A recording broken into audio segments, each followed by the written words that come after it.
नमस्कार,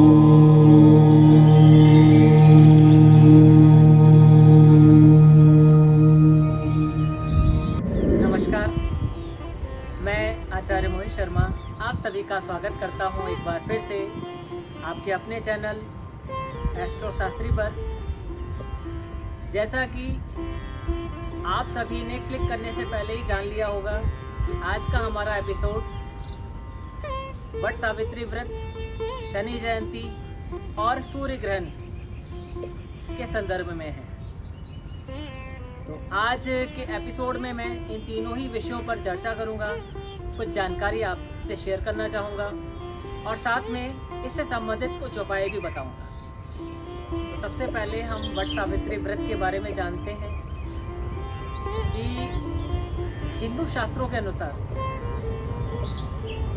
पहले तो कृष्ण पक्ष के ऊपर मैं बताना चाहूँगा कि कृष्ण पक्ष का अंतिम दिन अमावस्या के रूप में होता है और साल में 12 अमावस्या होती है। 12 महीने, एक महीने की एक अमावस्या होती है और इन्हीं 12 अमावस्या में विशेष रूप से इस ज्येष्ठ मास की जो अमावस्या है उसको बड़ अमावस के नाम से भी उल्लेखित किया गया है। इसी बड़ अमावस वट सावित्री व्रत का भी प्रादुर्भाव हुआ। सावित्री और सत्यवान की कथा तो आप सभी को विदित होगी कि किस प्रकार सावित्री ने यमलोक से अपने पति के प्राण बचाए और इसी व्रत को करने से ही उसे अपने पति के जीवन की रक्षा करने का दायित्व प्राप्त हुआ। इसी व्रत को ही हम वट सावित्री व्रत के नाम से जानते हैं। सुहागिन स्त्रियां अपने पति की दीर्घायु के लिए, सुख समृद्धि के लिए इस व्रत को रखती हैं और वट वृक्ष की पूजा करती हैं। दूसरा विषय शनि जयंती। सूर्य पुत्र शनि, कर्मों के देवता शनि, न्याय के देवता शनि। अनेक विचार शनि के बारे में बताए गए। कुछ लोगों के मन में एक भ्रांति है, एक डर है शनि को लेकर, जबकि ऐसा नहीं होना चाहिए। शनि से उन्हीं को डरना चाहिए कि जो लोग गलत कार्य करते हैं। शनि तो हमेशा ही अच्छे फल का, अच्छे कार्यों का ही फल हमें हमारे जीवन में देते हैं। जब जब शनि की दशा, शनि की महादशा, शनि की अंतरदशा, शनि की ढैया, शनि की साढ़े साती आदि अनेक शनि के गोचर हमारे जीवन में आते हैं, तब तब शनि हमारे किए हुए कर्मों का फल हमें देते हैं। शनि जयंती इसलिए भी मनाई जाती है कि इस बड़ अमावस्या के ही दिन शनि देव का प्रादुर्भाव हुआ, शनि का जन्म हुआ। शनि की माता का नाम छाया, पिता का नाम सूर्य और नवग्रहों में विशेष रूप से इनको न्याय का देवता बोला गया। शनि देव को न्याय के देवता के रूप में जाना जाता है। तो इस शनि जयंती पर हम किन कार्यों को, किन उपायों को कर सकते हैं जिसके माध्यम से शनि की विभिन्न दशाओं में, शनि के गोचरों में हमें उसका लाभ प्राप्त हो। तो कुछ उपाय भी मैं बताऊंगा। इसके साथ ही तीसरा विषय है सूर्य ग्रहण का। तो अब आ जाते हैं सूर्य ग्रहण के बारे में। इस साल का पहला सूर्य ग्रहण पड़ रहा है और इस साल का वैसे दूसरा ग्रहण है।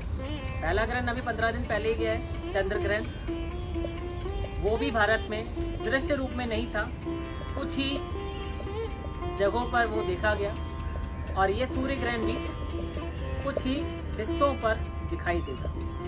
तो इसलिए भारत में दृश्य ना होते हुए इसके सूतक आदि का विचार नहीं माना जाएगा। तो इन तीनों ही विषयों के बारे में मैंने आपको बताया।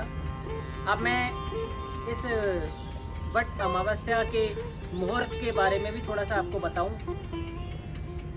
कि वट अमावस्या की तिथि 9 जून दिन में 1:57 पर आ रही है और इसका समापन जो काल है 10 जून शाम के 4:22 पे। इसलिए सूर्योदय के कारण, क्योंकि हमारे शास्त्रों में सूर्योदय वाली तिथि को ज़्यादा महत्व दिया गया है, तो 10 जून को सूर्योदय में अमावस्या की तिथि है, इसलिए वट सावित्री व्रत और शनि जयंती 10 जून को ही मनाई जाएगी इस वर्ष। और राहु काल 10 जून को दिन में 1:30 से दोपहर 3:01 तक रहेगा।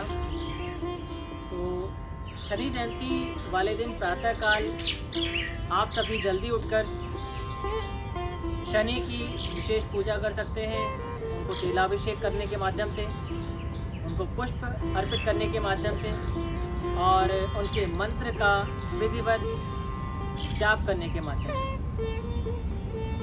इन सभी माध्यमों से शनि की दशा, अंतर्दशा, 7.5 ढैया आदि के प्रभाव से भी आपको मुक्ति मिलेगी। कुछ एक उपाय मैं आपसे शेयर करना चाहूँगा कि पहला उपाय आप क्या कर सकते हैं शनि जयंती। शनि जयंती से एक दिन पूर्व 1.25 किलो काले चने पानी में भिगोएं और शनि जयंती वाले दिन यानी कि अगले दिन उसमें 125 ग्राम सरसों का तेल मिलाकर काले घोड़े को खिलाएं। काले घोड़े को खिलाने के बाद वापस आए घर पे और उसके पश्चात शनि के मंत्र का ओम शम शनिश्चराय नमः, इस मंत्र का 108 बार जाप करें, एक माला। इससे आपको शनि की दशा आदि, शनि की कुदृष्टि से मुक्ति मिलेगी और विशेष लाभ भी होगा। और एक और उपाय मैं आपको बताना चाहूँगा कि शमी का वृक्ष, शनि साक्षात शनि का स्वरूप माना है, शमी के वृक्ष की पूजा कर सकते हैं आप। शमी का पौधा अपने घर के पश्चिम दिशा की ओर लगा सकते हैं, उससे आपका वास्तु दोष भी निवारण होता है, वास्तु दोष का निवारण भी होता है और साथ में शनि की कृपा दृष्टि भी आपको स्वतः ही प्राप्त हो जाएगी। शमी के एक पत्ते को अगर आप शिवलिंग पर चढ़ाएं, शिवलिंग पर जलाभिषेक करने के पश्चात, तो शनि की दशा से, बुरी दशा से भी आपको मुक्ति मिलेगी। ज्योतिष काल गणना के अनुसार शनि की जो चाल है वो बहुत ही मंद बताई गई है। 12 राशियों में एक राशि पे अगर शनि की हम चाल की गणना के बारे में चर्चा करना चाहें तो शनि एक राशि पर 2.5 वर्ष तक रहता है, या ये यूँ कहें कि 2.5 वर्ष में एक राशि का परिभ्रमण काल उसका रहता है। वर्तमान में 5 राशियों पर शनि की 7.5वां ढैया का प्रभाव चल रहा है, जिसमें मैं आपको बता दूं कि धनु राशि पर अंतिम ढैया चल रहा है, मकर राशि पर द्वितीय ढैया काल चल रहा है और कुंभ राशि पर प्रारंभिक ढैया का काल चल रहा है।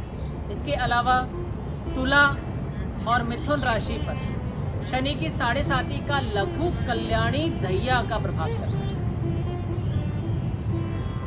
तो इन 5 राशि के जातक इस शनि जयंती पर इन विशेष उपायों के माध्यम से शनि की दशा और शनि की 7.5 और शनि के ढैया के प्रभाव से मुक्ति पा सकते हैं और विशेष तौर पर लाभ अर्जित कर सकते हैं।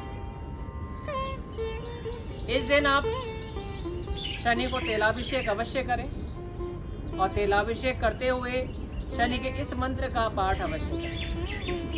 ओम नीलांजन समाभासम रविपुत्रम यमाग्रजम छाया मार्तंड संभूतम तम नमामि शनिश्चरम। इस मंत्र का 11 या 21 बार या क्षमता अनुसार जितना आप उच्चारण कर सकें तेलाभिषेक करते हुए तो आप करेंगे तो आपको इसका विशेष 1000 गुना लाभ प्राप्त होगा शनि जयंती का खासकर।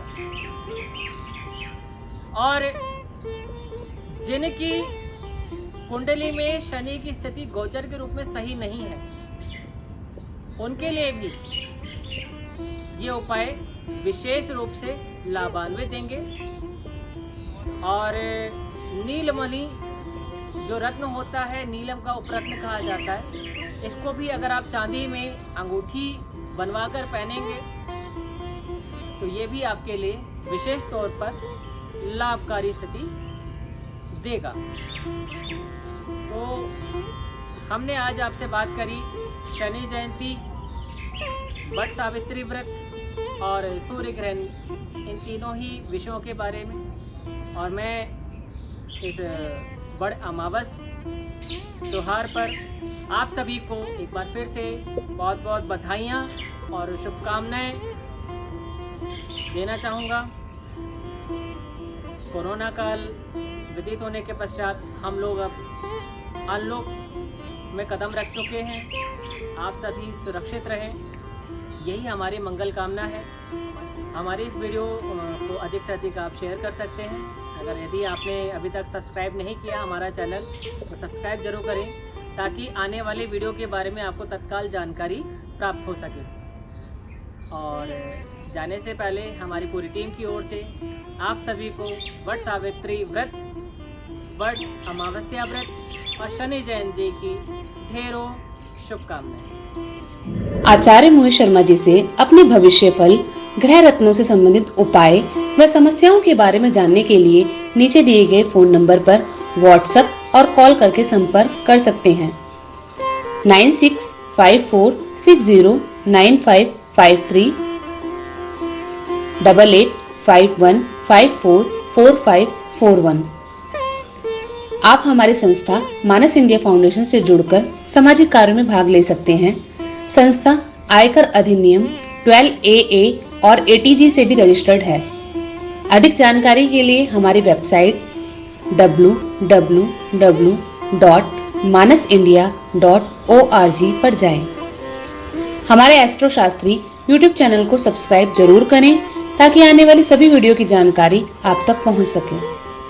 धन्यवाद।